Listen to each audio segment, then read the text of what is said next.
Les amis, bienvenue pour une nouvelle vidéo. On se retrouve aujourd'hui pour évoquer 5 transferts qui me plaisent, en tout cas, ou qui me hype lors de ce mercato estival.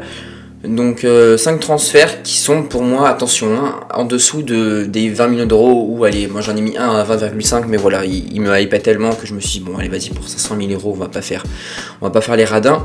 Donc voilà, avant que la vidéo commence, n'hésite pas évidemment à lâcher un petit pouce bleu, à t'abonner et à partager la vidéo, ça fait super plaisir, c'est très important pour la chaîne et ça la fait diablement avancer. Donc voilà, nouvelle vidéo, allez, c'est parti.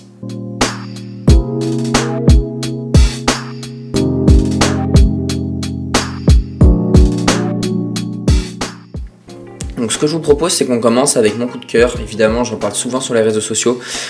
C'est Tierney Reinders. Tierney Reinders, je trouve que c'est le milieu, le 8 qu'il faut à beaucoup de clubs en tout cas. Pourquoi? Parce que c'est un milieu qui va être très polyvalent. Il va pouvoir jouer 6, même si on va voir ça va pas être sa tasse de thé et ça va pas être là où il va être le plus performant au milieu de terrain.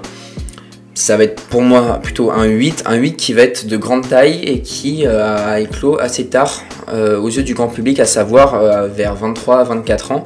Il s'est imposé très tardivement à la l'AZ Alkmaar et c'est un transfert qui est aux alentours de 19 millions d'euros. Il fait des très bons débuts avec l'AC Milan, mais c'est pas parce qu'il est grand qu'il va forcément être bon de la tête. Ça va être un de ses points faibles qui devra travailler notamment. Mais en tout cas voilà, il réalise vraiment de très bons débuts avec l'AC Milan. Et avec Krunic, du coup lui-même, Loftus-Cheek arrivé tout droit de Chelsea, bah voilà, je trouve qu'on a un milieu qui est new look après le départ de Sandro Tonali, donc je suis assez hypé honnêtement pour ce transfert en tout cas. 19 millions d'euros pour moi ça semble juste parce qu'il sort vraiment d'une bonne saison, ou voire de je sais plus si l'année dernière il avait éclos, mais je crois. En tout cas c'est un joueur que j'ai suivi longuement cette année. Et ouais, j'aime beaucoup ce joueur, il y a beaucoup de promesses en lui. Il est international évidemment hollandais, c'est tout récent je crois, si je ne dis pas de bêtises. Si vous suivez les Eredivisie ou plus particulièrement les Pays-Bas, bah, n'hésitez pas à me dire si c'est le cas, mais je crois. Et donc, moi en tout cas j'en attends beaucoup à l'AC Milan, et dans le cas il fait de très bons débuts, donc ouais, gros coup. Donc maintenant, le deuxième transfert, bah, c'est mon coup de cœur, c'est le joueur qui coûte un peu plus de 20 millions d'euros. C'est évidemment Victor Oko-Boniface. Un buteur nigérian, un de plus évidemment après les Gift Orban, les Victor Osimhen, Chukwueze et compagnie. Offensivement, il n'y a pas de problème du côté du Nigeria, et donc super transfert pour moi du Bayer Leverkusen. On va voir, j'ai un autre joueur que je mettrai du Bayer Leverkusen, j'aurais pu mettre encore un troisième en plus, mais voilà, c'est vraiment un transfert que j'aime beaucoup. 20,5 millions d'euros, il les vaut totalement, il fait un super début de saison avec Leverkusen. C'est un jeune joueur je crois, il doit avoir 21-22 ans.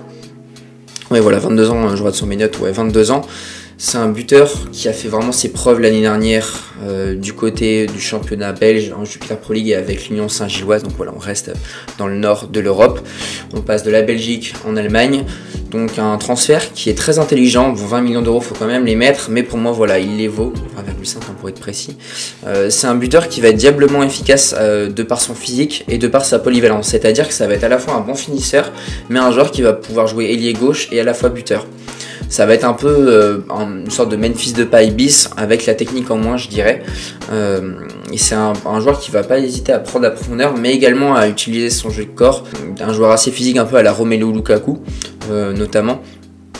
C'est un joueur qui est très polyvalent pour moi, pour un avant-centre en tout cas, tout en étant assez physique, ce qui est assez rare de nos jours. Et ouais, je suis hypé par ce transfert, et honnêtement la saison dernière il fait une super saison. Donc l'an dernier, toute compétition confondue avec l'Union Saint-Gilloise, il est auteur de 51 matchs, et dans ces 51 matchs, il est auteur de 17 buts et de 12 passes décisives, donc 29 fois décisif en 51 matchs, c'est déjà très bien. Et là, il fait encore mieux avec un superbe début de saison depuis qu'il est arrivé au Bayer Leverkusen. Il est décisif 8 fois en 7 matchs, donc 6 buts et 2 passes décisives. Donc voilà, je pense que ça vous laisse un peu une image du joueur, une idée en tout cas de la qualité de ce joueur. Notamment avec un super match face à Darmstadt où il est auteur d'un doublé, donc de buts plus d'une passe décisive. Donc pour un numéro 9 c'est tout simplement incroyable, hein, on va pas se mentir.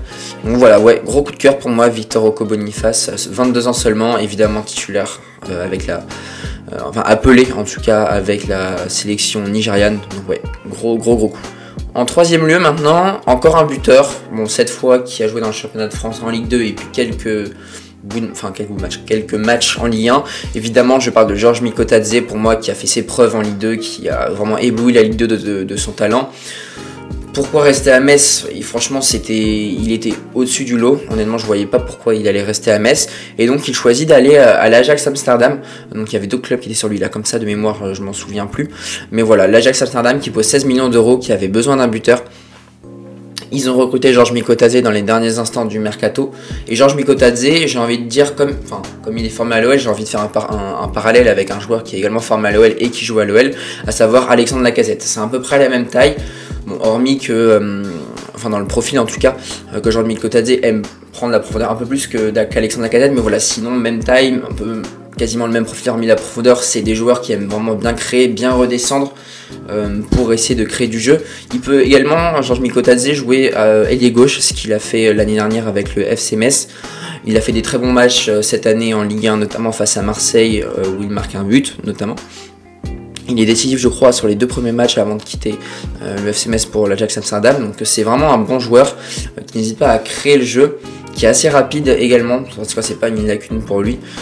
Et voilà, je trouve que c'est vraiment un bon joueur également, encore comme Victor Okobo-Boniface qui peut jouer ailier gauche. Donc ça c'est vraiment top. On change un peu de poste maintenant, on passe en numéro 8, numéro 10. Je parle de Fabian Rieder qui vient de rejoindre le Stade Rennais. Encore une fois, comme Georges Mikotadze dans les derniers instants du mercato. Mais j'ai trouvé que c'était vraiment une bonne recrue, même si on va voir que le domaine offensif du Stade Rennais est plus que fourni. Il y avait notamment Enzo Lefebvre, Ludovic Blas ou encore justement Fabian Rieder qui vient juste d'être recruté sur ce mercato, en plus de Benjamin Bourigeaud de longue date, lui au Stade Rennais. Donc embouteillage pour moi dans le secteur offensif, mais voilà, je pense que ça va le pousser à vraiment s'imposer en tant que titulaire, à prouver qu'il est capable de devenir titulaire. C'est un joueur qui est capable de faire des retours défensifs, il peut jouer 8 comme 10, et pour ceux qui regardent la Ligue 1 assez régulièrement, je trouve que c'est un mixte entre, j'allais dire Benjamin Bourigeaud, ça peut être un mixte entre Benjamin Bourigeaud et Enzo Lefebvre, mais j'irais plus faire un mixte entre Enzo Lefebvre et Romain Fèvre. Pourquoi? Parce que Romain Fèvre, il est gaucher, il sait très bien tirer des coups de pied arrêtés. Il défend un peu moins qu'Enzo Lefebvre. Enzo Lefebvre, lui, qui va plus avoir cette position un peu plus de 8, alors que Romain Fèvre, il est plus 10 que 8. Romain Fèvre qui peut également jouer à droite, ce qu'est capable de faire Fabian Rieder. Très bon tireur de coups de pied arrêtés, un joueur vraiment polyvalent qui sait à la fois défendre. Donc, décrit comme ça semble être le joueur parfait. Bon, après, il a joué qu'avec les Young Boys, donc en Suisse. Mais voilà, je trouve que c'est une superbe recrue.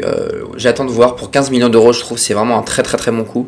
Il a 21-22 ans. Voilà encore des profils assez jeunes. Moi, c'est vrai que je suis assez hypé par tout ce qui est jeunesse et par les gros talents d'aujourd'hui. Donc, ouais, un gros transfert également très intéressant. Après, attention, moi, je serais plutôt allé chercher encore une fois un défenseur du côté du Stade Rennais.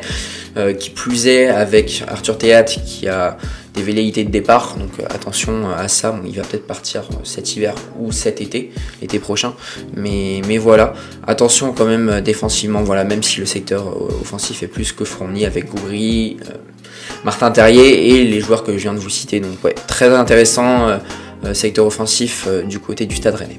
Enfin, on finit avec un joueur, voilà, encore une fois, du Bayer Leverkusen. Je suis totalement fan. Je l'aurais voulu, évidemment, en tant que supporter à l'OL. Mais bon, voilà, on n'avait pas les moyens de l'attirer, en tout cas, notamment pour la prime à la signature. Je parle évidemment d'Alejandro Grimaldo. Je trouve que c'est un joueur tout simplement exceptionnel. Il correspond de A à Z à ce que veut Xabi Alonso, à savoir, il a une ligne de 3 défenseurs qui est exceptionnelle. Pas très bonne en tout cas pour la Bundesliga et pour l'Europa League, je crois qu'ils sont en Europa League si je ne dis pas de bêtises. Donc ça déjà j'aime beaucoup. Et puis c'est vraiment la réplique parfaite de Jérémy Frimpong à droite. Voilà, j'aime beaucoup. Offensif, bon évidemment il y a un peu de lacune défensive, mais comme tu as 3 défenseurs derrière, normalement c'est pas censé te poser de problème. Et évidemment défensivement tu as Xhaka qui fait le boulot au milieu de terrain et Palacios qui se projette un peu plus. Donc voilà, moi j'aime beaucoup ce système à 3 défenseurs, 2 pistons, 2 milieux et puis un trio d'attaquants avec Hanfmann, Victor Okobo-Boniface, sans oublier Florian Wirtz évidemment. Donc c'est un transfert que je trouve vraiment excellent, d'autant plus qu'il intervient en tant que transfert libre. Véritable piston moderne, hein, c'est vraiment un joueur qui est très intéressant offensivement, que ce soit dans la qualité de centre, dans la qualité de dribble, dans la qualité de percussion, tout ça, dans tous ces secteurs de jeu là, je le trouve vraiment très intéressant. donc très bonne recrue qui connaît l'Europa League et la Ligue des Champions si jamais le Bayer Leverkusen est amené à se qualifier pour la Ligue des Champions l'année prochaine. Je les vois en tout cas un très sérieux concurrent au Bayern Munich et au Borussia Dortmund, voire au RB Leipzig pour le titre. Donc je pense qu'on aura une belle bataille à 4 cette année pour les premiers rôles en Bundesliga, mais voilà, encore une fois un très bon transfert. Voilà pour ce top 5 des transferts qui m'ont hypé le plus. N'hésitez pas à mettre également le vôtre en commentaire. Et puis encore une fois, si tu as aimé la petite vidéo, évidemment le petit pouce bleu, le petit partage, le commentaire et puis évidemment l'abonnement à ne pas oublier. Allez, on se retrouve très prochainement pour de nouvelles aventures. Salut.